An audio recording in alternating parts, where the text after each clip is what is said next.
Strap in for the ride on this one. It is Bedlam season, it is Gundy season, and it is the Sooners' defining game of the season. You are Locked On Oklahoma State, your daily podcast on the Oklahoma State Cowboys. Part of the Locked On Podcast Network, your team every day.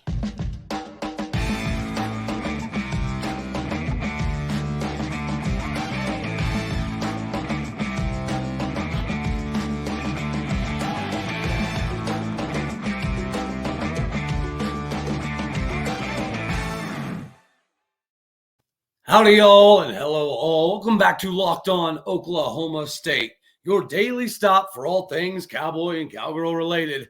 My name is Cody Stovall. I'll be your host on the ride, and this is going to be a good one. Thank you very much for making this your first stop every day to get your daily dose of Locked On Oklahoma State information. Yeah, you know when you have that friend, right, or a relationship, and sometimes that person can get on your nerves and it irritates you just a bit here and there.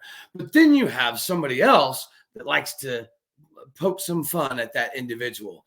And you're ready to throw hands because you're going to stand up for your friend, regardless of the relationship that you have. Because the difference is you know them on a deeper level than most anybody else. Because if it's your best friend or you're in a relationship type of situation, that's somebody that you know you can go to 24/7 all the time, no matter what, because you're invested, because you're engaged, right? And you know exactly the ins and outs of that person's life. This other individual running their mouth, they don't know nothing. So you're going to shut them down, right? That's the same relationship I feel like I have with Mike Gundy, because I'm very well aware of his legendary historic status. You know, I feel like if we're invested as much as we are into, the film study and breaking everything down and getting hyped up and getting pumped up all day, every day, drinking the orange Kool-Aid, as we should, because Gundy has built the team up to that level. But if you put in the time and you know somebody on a deeper level than other people who just, it's more of a superficial type of thing, right? A subsurface or above the surface type of deal. But because of your investment, you know good and daggone well what is fair and what is not fair. And it is not fair for Gundy to get some of the criticism he gets because, again, he has done these things that are absolutely phenomenal that may never be done again in Stillwater, Oklahoma. And when people say that he should have been gone a long time ago because of the record in Bedlam, and some of the instances where he does have the tendency to drop some big games due to conservative play calling and things of that nature. Although that very well may be the case. If you know the ins and outs of it, you also see the things that he does that make him the ambassador of the university that you know and love. Because he does not misrepresent anything at any point in time. And in the one instance you could maybe say he did, he learned from it. He learned a massive amount, which is why I'm here to say, and I'll stand on the counter in doing so, that if Gundy has one more major maturation process in him, and he can adapt and overcome to what some of the play calling has hindered him in his career, that final hurdle, when that happens, that's the legendary status that I think Gundy gets in everybody's eyes. Because the things that he does do that kind of hurt the soul, they're very, very fixable, right? It's just you got to have the leadership in place to make that work. And what I'm saying by that is, if Spencer Sanders comes back for this coming season, which, again, I feel like, and some people also do, feel like is going to happen, if that happens, with the amount of talent we have returning and the amount of depth, right, we're going to continue to have, next year has to be that answer season. But if he gives his keys to the offense like he says he has with Spencer Sanders, maybe Spencer Sanders coming back again tells me that most likely he's had a come to goodness meeting with Gundy and they've been able to come to terms with opening the playbook more in crucial situations. Because as much as Spencer Sanders is the gamer that he is, I would imagine he's not the biggest fan of some of the, punting type of things.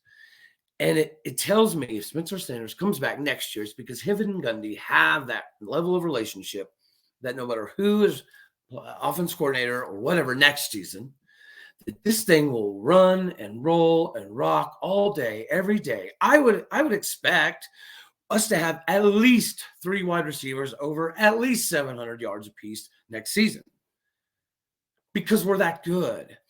And if we just take out that minor tendency of the over-conservative part of the game, then imagine the things that we can do. Imagine the record that we would have. Yes, it is lopsided, but he can make this maturation process into something we all will be not only proud of, but just imagine the amount of admiration that he would have on top of what he already has, on top of putting ourselves in a position to win back-to-back Bedlams, which again has not happened, but a handful of times.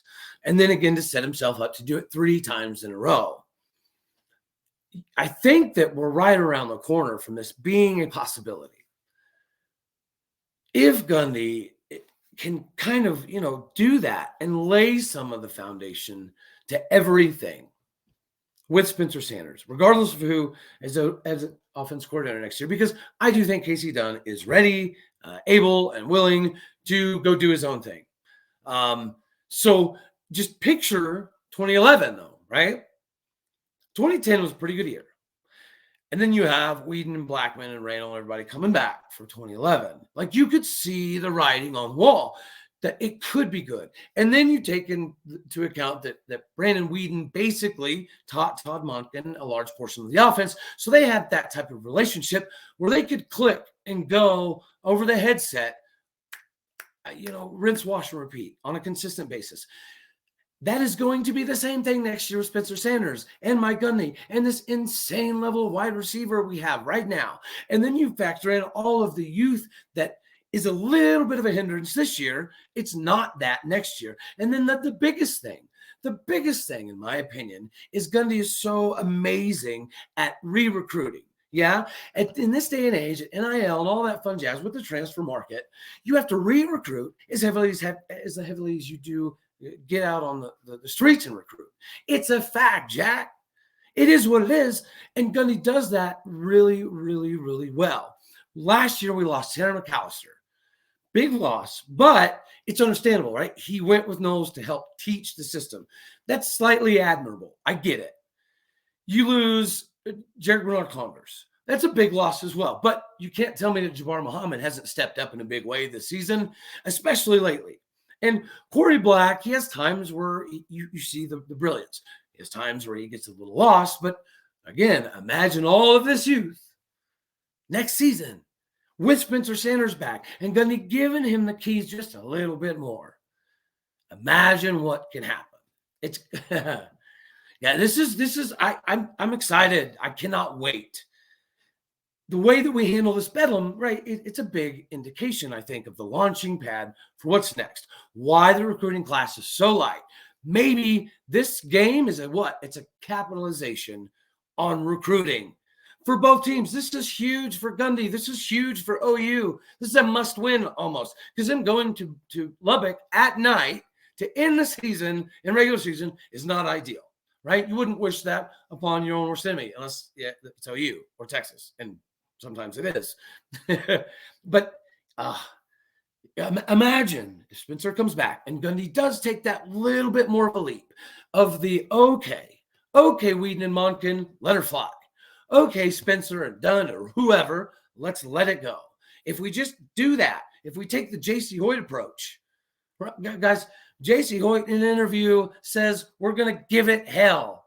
And that's what we're doing in women's basketball. Oh, we're going to cover that at the end. Stay tuned. It gets good. This whole episode is amazing, in my opinion, just because of even if you criticize Gundy, which some of the things are rightfully so, you also have to be a realist and look into the fact that it's a big deal what's happening.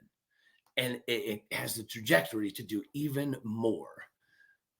Speaking of trajectory, we're going to jump into a little bit of Nugenics. If you haven't heard of Nugenics, I implore you to go check them out, right? You got to add your swagger back into your life. We all know at some point in time, your testosterone kind of dips and it takes the life out of all of your golf game, your basketball game, getting out and trying to play Turkey Day football. It just is what it is. It's a fact of life. Nugenics is actually here for you. You remember when the winning felt easy? It's because we were younger. You're at the peak of your testosterone production. The man's winning hormone or the man's hormone is what testosterone is referred to. But it would be nice to get some of that edge back, right? To get that swagger back again.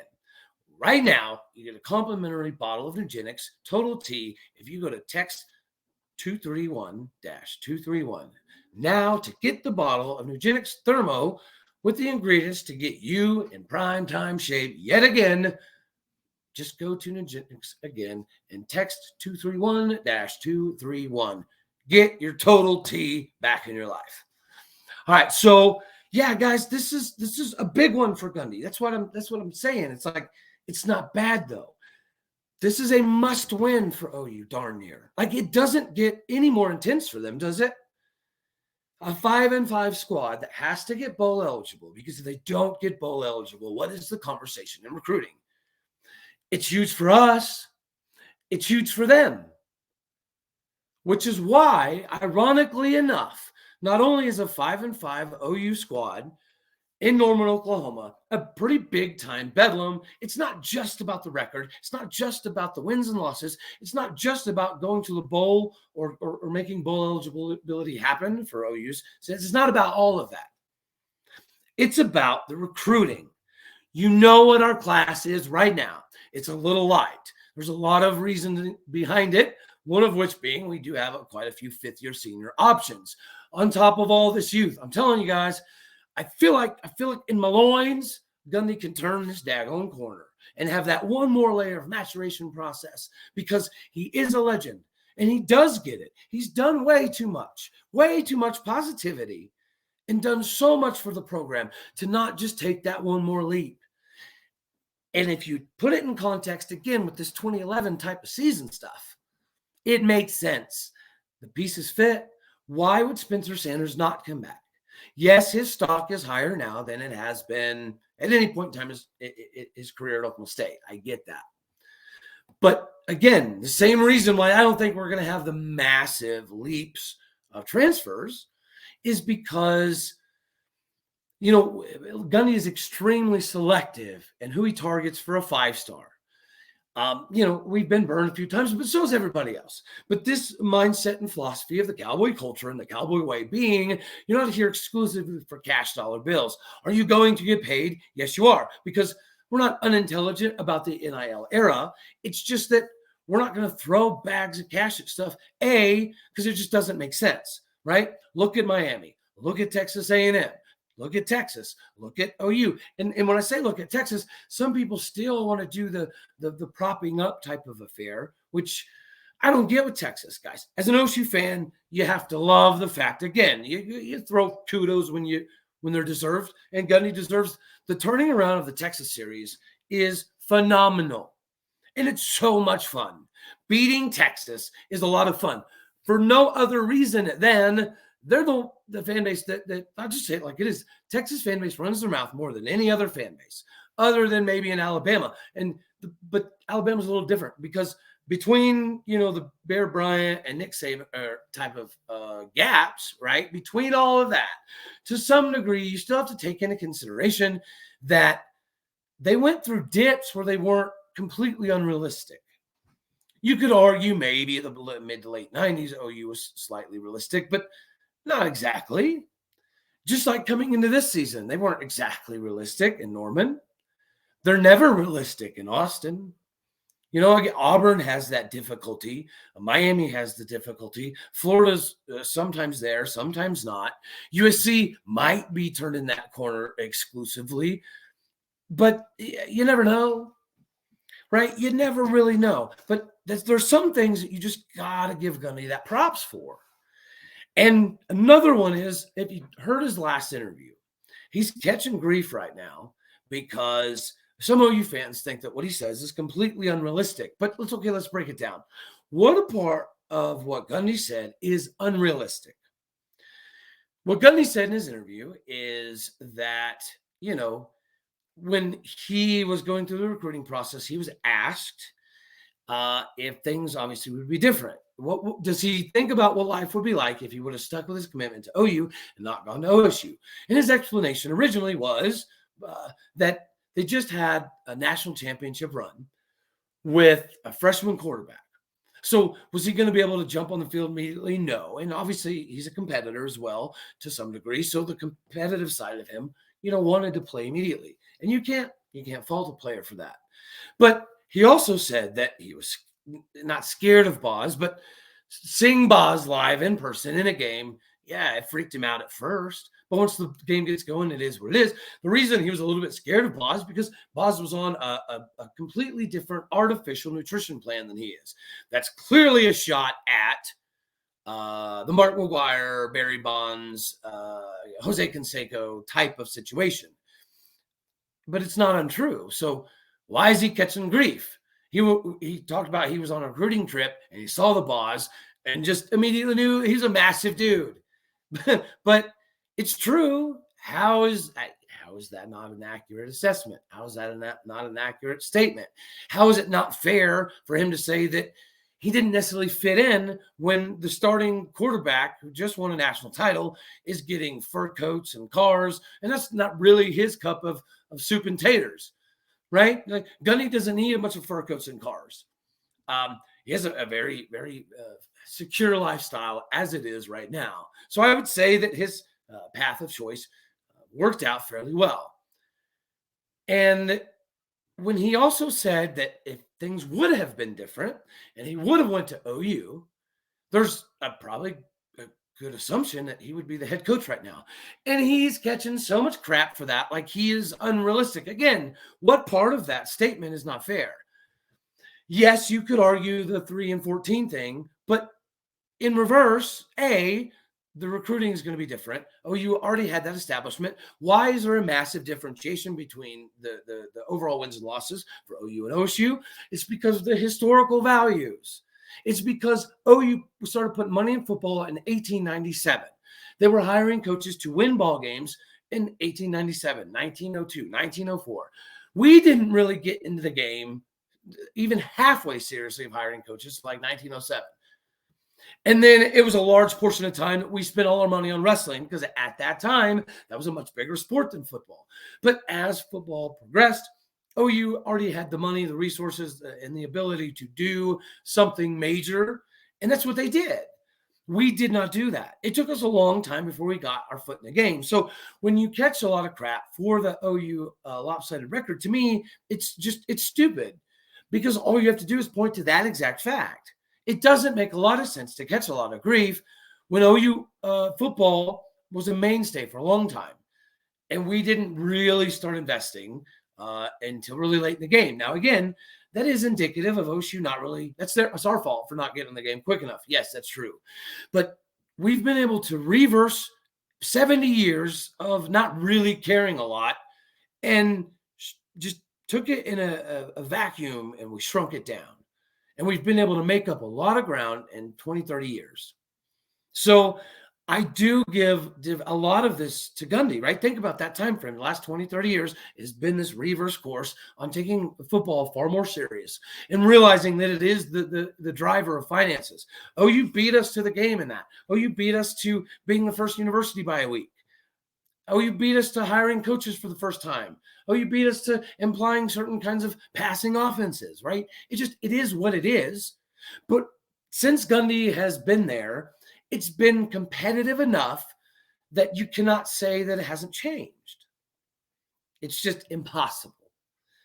And for that reason, and because we did see a change of Gundy in 2020, it lets me know he's got it in him. He can do it again. One more again. And you go from a really, really, really good coach and a great ambassador to a great coach and a great ambassador, then you rewrite history. Then you change some of the wrongs, because let's face it, if we do not punt or do not kick field goals a certain amount of times over the last X amount of years, the record against OU is different. If we just change 5 play calls over the last 10 years, then we have 6 or 7 wins in Bedlam instead of 3. That is a fact. But it's also a fact that he's got us to this level, and we did see him turn around a little bit in 2020 and make an adjustment. We know he can do it. And if Spencer Sanders comes back next year, I don't give 13 hoots who's playing offensive coordinator, because Spencer Sanders should be able to do precisely what Brandon Weeden did when Monken came in.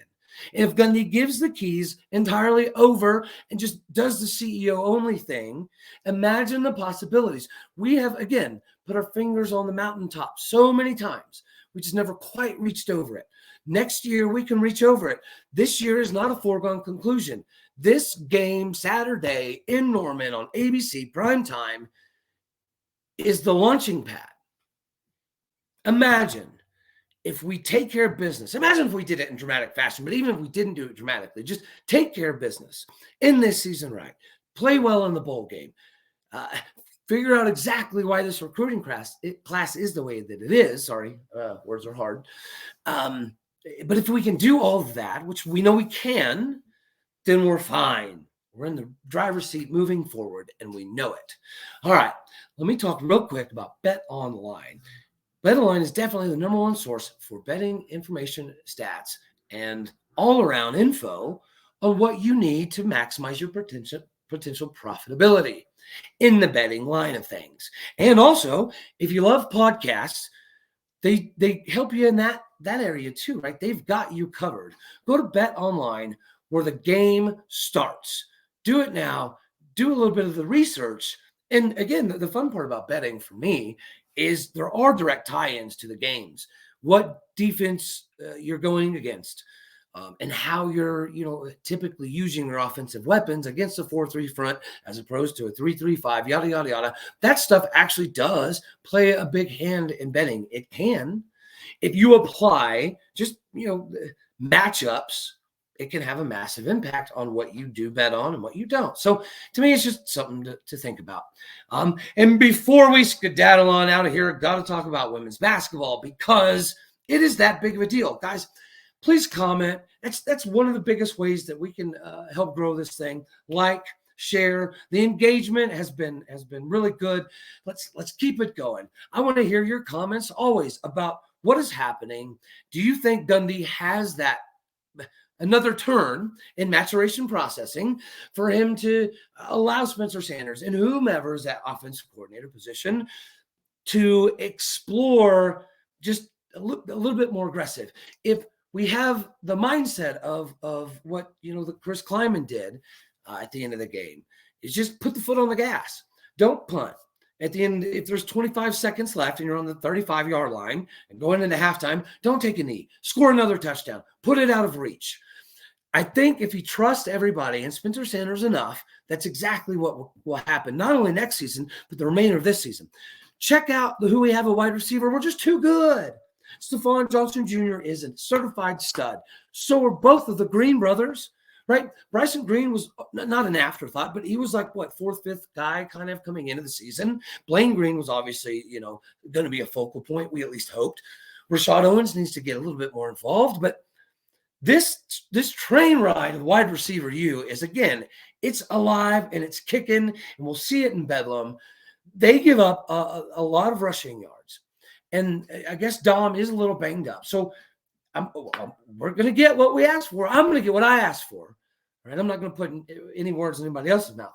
I have been asking for more Jaden Nixon, more Jaden Nixon, more Jaden Nixon. Not because Dom is there's anything wrong with Dom. It's just he's not exactly fitted for what we're trying to do, in my opinion.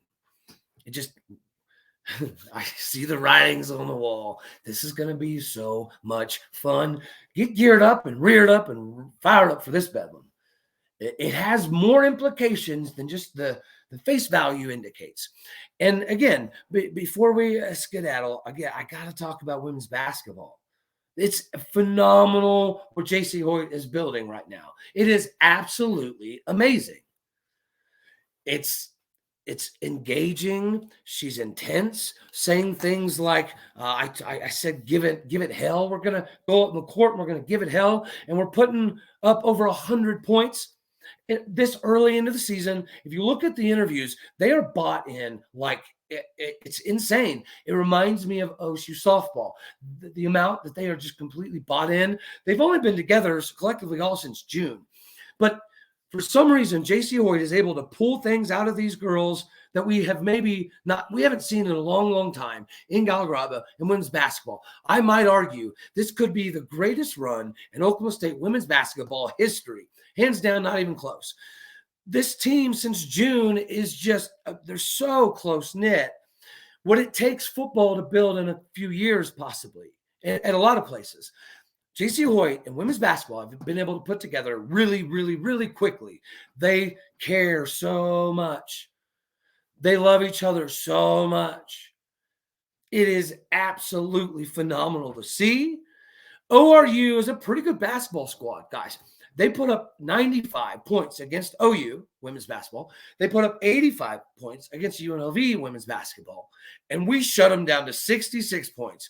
And then you have Lexi banged up. And she's clearly one of the focal points of the team from a leadership perspective, because everybody talked about how they just kind of came together because of Lexi, for Lexi. And you can see it on the court. It's a must watch. Oklahoma State women's basketball is a must watch. I don't have to say it from the rooftops, because we're going to spread this thing around. Guys, help me out here. Like this stuff, comment on this stuff, share this stuff. Let's spread the love. We need to be filling Gallagher Arena for women's basketball just as much as we need to fill out Boone Pickens Stadium, because it matters that much to her and to her girls. It's just, oh my goodness gracious. I'm so fired up. And as much as I feel like I give Gundy a hard time, I'm also, I think, fair and very much of a realist in saying and thinking that we've seen the growth before. We can see it again. We can turn the corner, and this next season is the one that you write home to mama about. It's the one that you scream from the rooftops. You see, I'm wearing my Big 12 title hat. When I bought this, I didn't wear it because I really thought that we were going to have a line of them. I really, really believe that.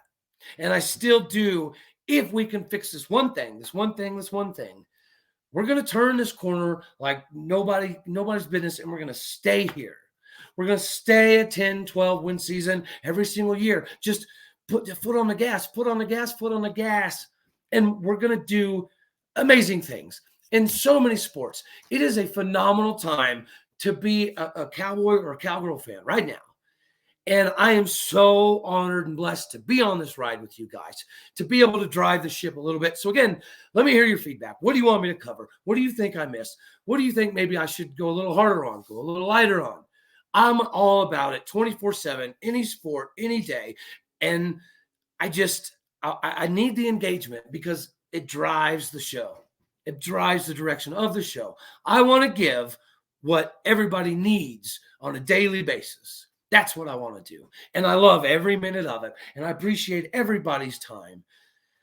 And just to put a little extra pin in how much we love our university and how much we love what we're doing on a daily basis, I also got to give one more shout out to not only the men's hockey team, but Oklahoma State University just scored a school record 88 on the NCAA graduation rate success scores. The GSR scores is the best they've ever been in the history of the 18 years of the accumulation of these scores.